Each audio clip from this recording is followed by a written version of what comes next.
Bonjour à tous. Ça n'aura échappé à personne, les factures d'électricité et de gaz battent des records en Europe depuis plusieurs semaines.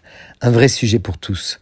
Rappelons que la France ne dispose évidemment pas de gaz sur son territoire et importe, essentiellement en Norvège et en Russie, 99% de sa consommation de gaz naturel.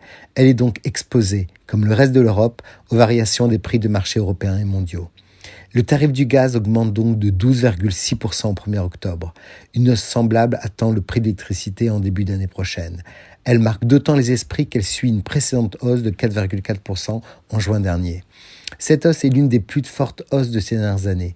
Dans le même temps, la ministre de la Transition écologique prévenait que le prix de l'électricité allait connaître une hausse du même ordre en février ou en mars 2022.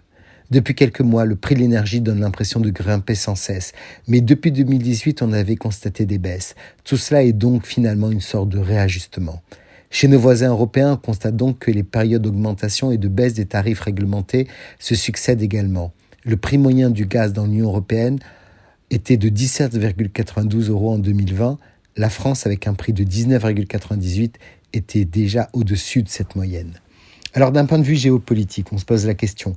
Le retour à la normale, associé à la reprise économique, la forte demande asiatique de gaz, le plan climat défini par l'Union européenne et surtout la réduction de l'approvisionnement en gaz russe, tous ces facteurs ont joué un rôle fondamental dans l'augmentation de la facture d'électricité qui bat des records historiques depuis plusieurs semaines.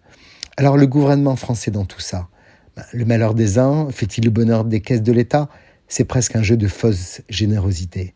Clairement, toutes les augmentations de l'électricité et du gaz ont provoqué l'augmentation des taxes associées, c'est-à-dire que ce qui rentre dans les poches de l'État. On estime que le gouvernement recevrait environ 2 milliards d'euros de taxes supplémentaires via cette hausse de prix.